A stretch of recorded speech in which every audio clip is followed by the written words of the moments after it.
Hello, you found the podcast Cults and Kaiju. This is episode 1, entitled Ghost Protocol. I'm your host, Trenton Payne. Well, have I got a story to tell you? It's one of those tales that is still playing out, so keep in mind certain episodes might take longer to finish simply because we'll be following up on leads, potentially finding new people to interview, you name it, so bear with us.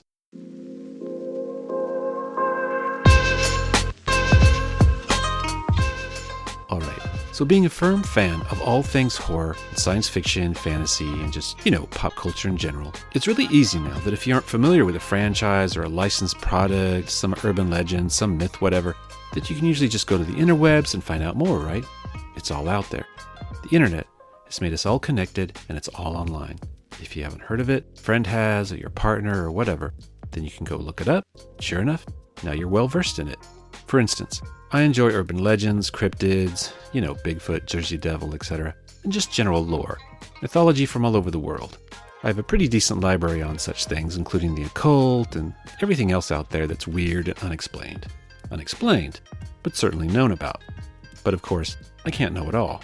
For example, someone mentioned to me something about the Earl King, and I thought, what's that?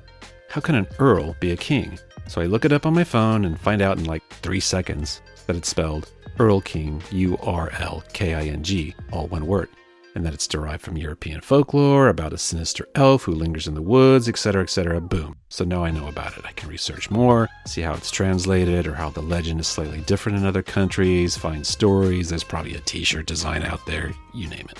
So bottom line, you can't hide from the internet. But what if you could? What if you did? What if you were just a handful of people, say, in a cult, that did some nefarious things back in the day, we're talking the early 70s in Japan, and then just disappeared? Poof, just like that. No data, no lingering information, no nothing. And for all we know, still out there. Is it that easy to hide? Imagine you're a secret society so hidden that there's absolutely nothing about you anywhere. Is this even possible anymore? I mean, certainly we have made-up stuff that emerges all the time, created for political reasons or just entertainment purposes like the Slender Man or the dreaded Pizzagate. But is there real stuff out there we aren't seeing that's been around for years in plain sight? One way I think it's possible to hide successfully has to do with mere popularity, or lack thereof. As the internet continues to strive for perfection in search results, I fear that real information will be choked out and be replaced by what popular influencers post. All because the algorithm has been trained to second-guess what we want. If that happens, are we going to lose sight of real and valid history, albeit somewhat obscure? I mean, without influencers to boost your message or no fan base whatsoever, who would look at your information if it's buried out there without 1 million views to validate it on TikTok or Instagram? With social media taking the helm at what's real and what doesn't matter, it's like the old riddle, if a tree falls in the woods, does it make a sound? Or put another way, if popular accounts never dredge up a topic, then how is it ever noticed or seen? Well, sometimes things fall through the algorithmic cracks, and we find out about them anyway. Sometimes it just takes 50 years or so to percolate, and then suddenly, a whole mystery is unraveled. Such is the case with this story. Okay, so I have a friend who's also into urban legend and pop culture, and we were talking about cults, and how they can potentially hide in plain sight, and yet seem so commonplace these days as a topic for horror movies, video games, etc. Anyway, I think part of why we are friends is because we like to one-up each other on weird facts or obscure things that the other person may not know. And yes, he trounced me for not knowing who the Earl King was. I'll probably never live that one down. But this friend, we'll call him Jeff, and I can't stress enough here, everyone's true names are going to be replaced with pseudonyms for their safety. Please keep that in mind in case you want to be interviewed, because we take people's safety and personal information very seriously, and we take full steps to hide all personal data from the public. Where was I? Oh yes, so Jeff was saying how he couldn't sleep the other night and was down a rabbit hole, let's face it, a doom scroll on TikTok about cults. TikTok videos, up until recently anyway, could only be so long, so there was invariably a part 1, a part 2, part 3, part 12, blah blah blah blah. So yeah, Jeff has to have closure, and so he follows a story until the end of the road. To the last video. He's a sucker like that. But on one particular video, it was about the NXIVM guy with the sex cult that had an actress from Smallville in it. Anyway, Jeff is obsessed with reading comments about the videos just as much as he enjoys watching the videos. He says sometimes that they are just really hilarious or call bullshit on a particular story, and I tend to agree.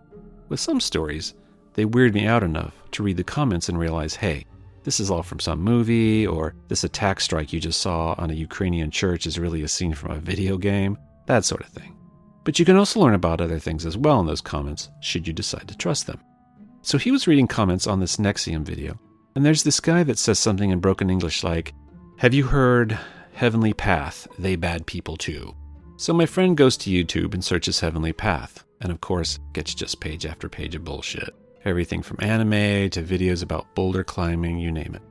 So he types in Heavenly Path Church. That's even more bogged down with oddball meditation videos, rock songs about Jesus, it goes on and on. So he tries Heavenly Path Cult, and of course that's hundreds and hundreds of videos about Heaven's Gate cult members. You know the group that all committed suicide in 1997. It was led by Marshall Applewhite and I believe Bonnie Nettles before she died early of cancer. I'm sure Jeff would know. Anyway, you probably remember the haunting image of Mr. Applewhite looking directly at the camera with short white hair and an intense look on his face in those church videos.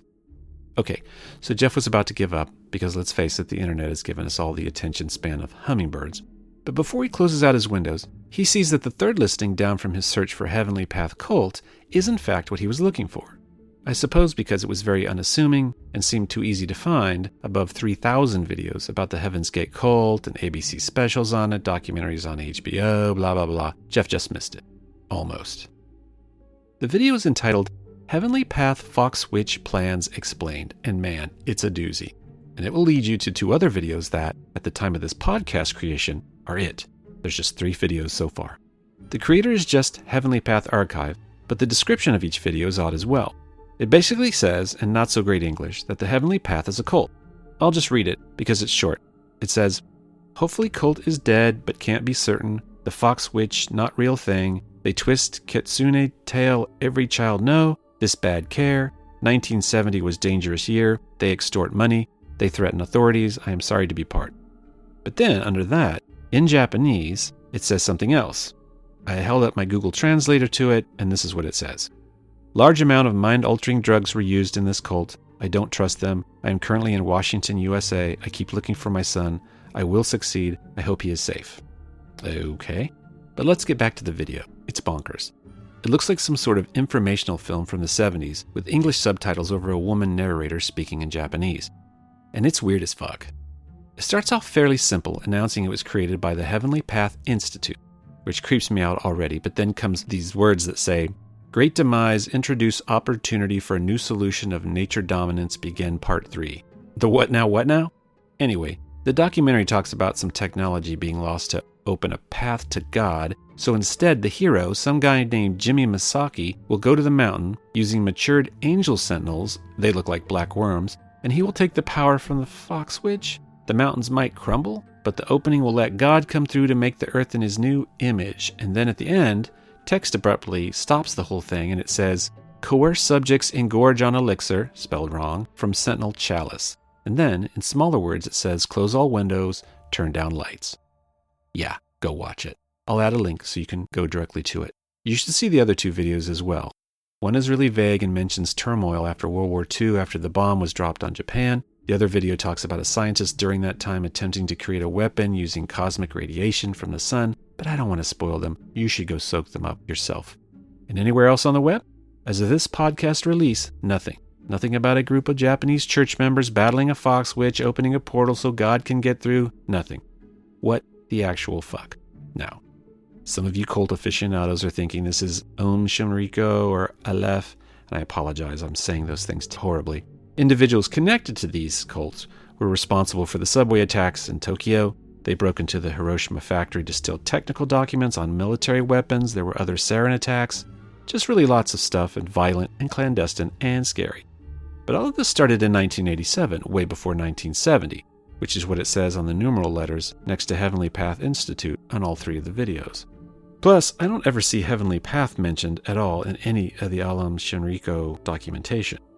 In later episodes, we may explore this further, but from what I've heard, the 2 are not connected. But I don't have solid proof. Luckily, I do have one guest to start with.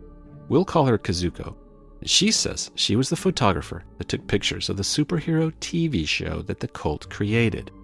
Next time, on episode 2 of Cults and Kaiju.